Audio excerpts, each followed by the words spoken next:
আসসালামু আলাইকুম। আশা করি সবাই ভালো আছে। সামনে কোরবানি। আমাদের এই কোরবানির সময় অনেকেই গরু মোটা তাজা করানোর জন্য গরুকে, বিশেষ করে বিফ ক্যাটেলকে, অনেকে মুরগির খাবার ব্যবহার করছে, ব্রয়লার বা লেয়ার। তো এখন অনেকে মনে করতেছে যে মুরগির খাবার খাওয়াইলে হয়তো গরুর জন্য ভালো হবে, গরু মোটা তাজা খাওয়া হবে। কিন্তু এতে গরুর খাবার আসলে, মুরগির খাবার আসলে ব্রয়লার বা লেয়ার যাই হোক না কেন, মুরগির খাবার আসলে গরুকে দেওয়া যাবে না।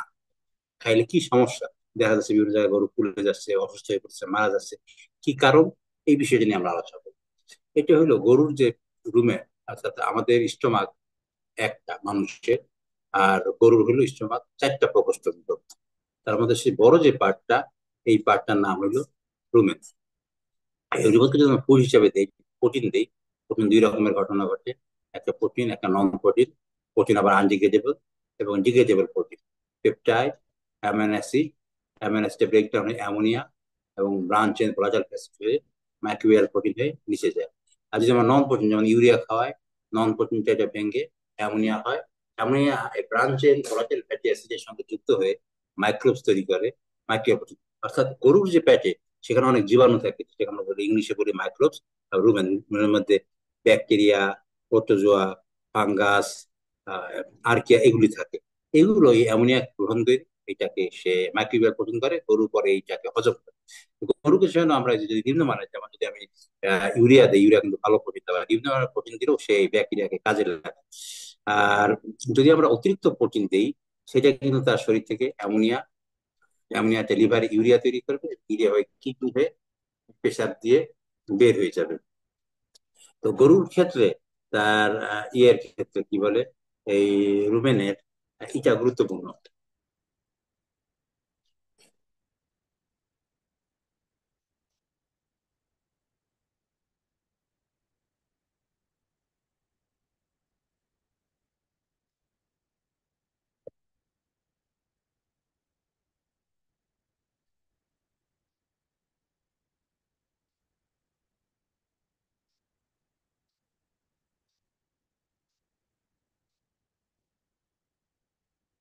গরুর খাবারে অ্যামোনিয়া, নাইট্রোজেন, লুমেন ফ্লুইড, এটা গুরুত্বপূর্ণ। Ammonia, nitrogen, lumen fluid, intermediate. এবং যদি ডায়েটে যদি প্রোটিন কম হয়, তাহলে কি হচ্ছে, এই অ্যামোনিয়া নাইট্রোজেন লেভেল অনেক কমে যায়। আর যদি, তাহলে 50 মিলিগ্রাম পার লিটারে নিচে নেমে যাচ্ছে। আর নর্মালি রুমেনের মধ্যে এই যে অ্যামোনিয়া নাইট্রোজেন থাকে হলো 85 থেকে 300 মিলিগ্রাম পার লিটার।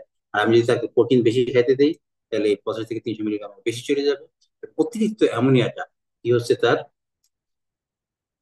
অতিরিক্ত অ্যামোনিয়া যে কথাটা বললাম, তার যে কিডনি, লিভার এবং কিডনি দিয়ে বের হয়ে যাচ্ছে, এবং এটা চাপ করে। তো আমরা যদি অতিরিক্ত প্রোটিন দিই, দেখা যাচ্ছে 75 থেকে 85% এই নাইট্রোজেনটা কি হয়ে যাচ্ছে, এই তার 71 থেকে 85% তার নাইট্রোজেন যেটা কনজাম্পশন, সেটা ইউরিন এবং ফিসিস দিয়ে বের হয়ে যাচ্ছে। যার জন্য এটা লাভজনক। আমরা যদি দেখি, আহ গরুর যদি আমরা পশু খাদ্যকে যদি আমরা দেখি,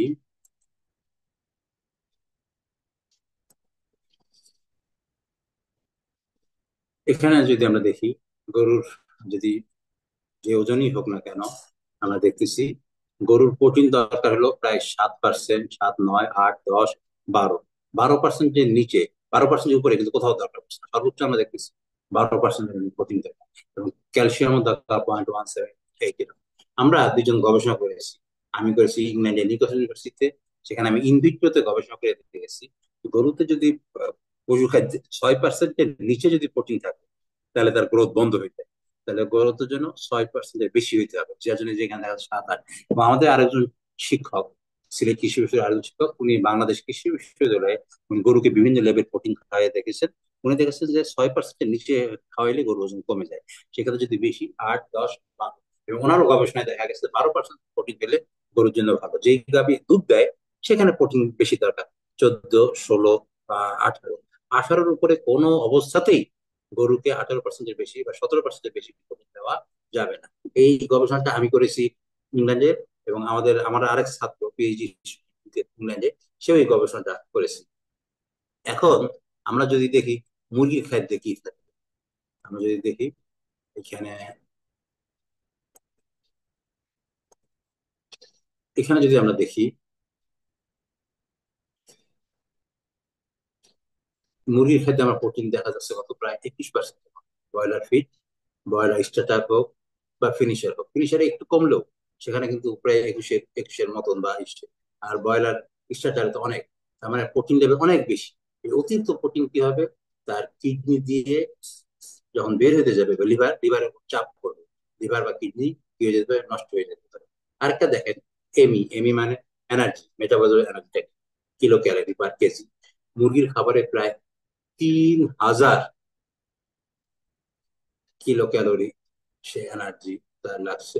অথচ আমরা যে একটু আগে যে দেখেছিলাম, গরুর খাবারে,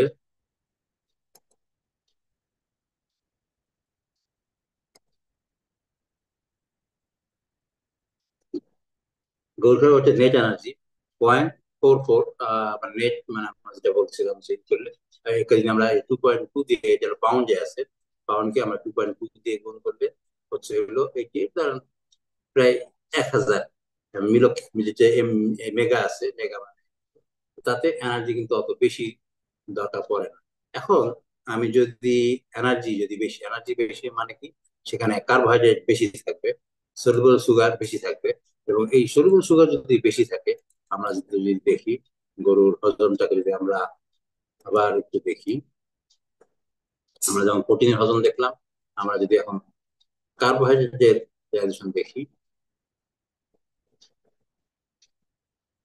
দেখে গরুকে যাই খাওয়ানো হোক না কেন, সেগুলো স্টার তৈরি হয় এই যে পাইরুভিক অ্যাসিড। এই পাইরুভিক অ্যাসিড যে রুমেনে তৈরি হচ্ছে কি দেখেন, রুমেন অ্যাসিটেট, বিউটারেট এবং প্রোপানেট, এবং তিনটা ভোলাটাইল ফ্যাটি অ্যাসিড। এই ভোলাটাইল ফ্যাটি অ্যাসিড বিশেষ করে যদি আমি কনসেন্ট্রেট দানা খাবার বেশি দিই, যদি খাবার বেশি দিই, ঘাস বা এই ধরনের খাবার দিলে অ্যাসিটেট বেশি হয়। আর দানা খাদ্য বেশি দিলে প্রোপানেট বেশি হয়। এবং প্রোপানেট বেশি হলে তার পিএইচ লেভেল কমে যাবে। এবং পিএইচ লেভেল যদি কমে যায়, rumen pH generally can vary from 5 to 7, 5 থেকে 7 হতে পারে। আর যদি if high grain diets, okay, a large amount of readily fermented carbohydrates supply to the rumen, pH may fall around 4, তাহলে pH কমে যেতে পারে, 4 হয়ে যেতে পারে।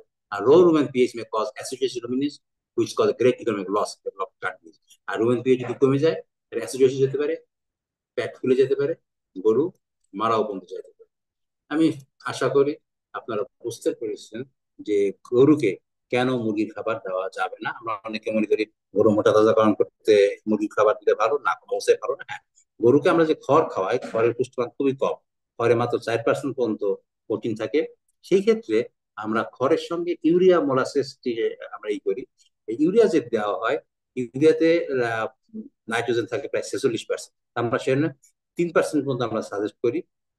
এবং যদি আমরা করি, মানে কোনো খড় আছে 85%, তাহলে 85% থেকে সে পর্যন্ত যদি 4% হয়, 3.8-এর মতো। আর এই ইউরিয়া যেটা আছে, আমি যদি গুণ করি 3 গুণ কত পার্সেন্ট বললাম, 46, গুণ 6.25 ভাগ 100 করলে আপনার দেখবেন 8.something হয়। এবং দুইটা যোগ করলে হয় 12। আমি একটু আগে আলোচনা করছি যে যেটা আমাদের বিগ ক্যাটের গরু মোটা তাজাকরণ করতে আমাদের প্রোটিন লাগে প্রায় 12%। তবে এই চাহিদা পূরণ হয়ে যাচ্ছে। আর খড়ের মধ্যে আরো কিছু জিনিস থাকে, লিগনোসেলুলোজ বন্ড, যা খড়ের পুষ্টিমানকে আরো কমায় দেয়।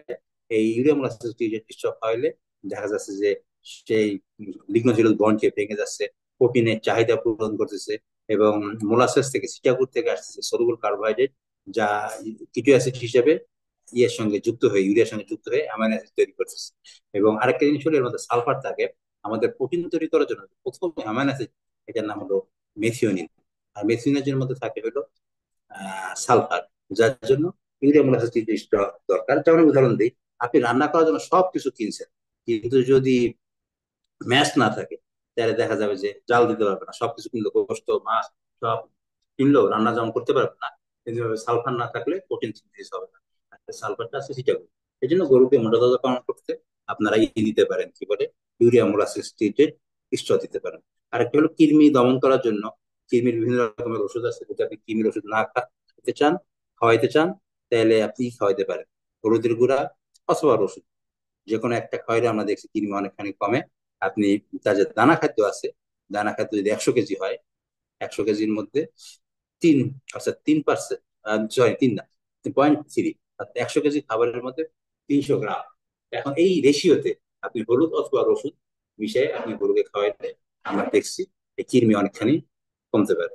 এরপরও আপনাদের যদি কোনো প্রশ্ন থাকে, আমি লিঙ্কে আমার ফোন নাম্বার এবং ইমেল অ্যাড্রেস দিয়ে দিলাম অথবা মেসেঞ্জার, আপনারা আমাকে সঙ্গে যোগাযোগ করতে পারেন। কেউ আগ্রহী হলে জানান। ভিডিও কেমন লাগলো জানাবেন। সবাইকে ধন্যবাদ। আসসালাম।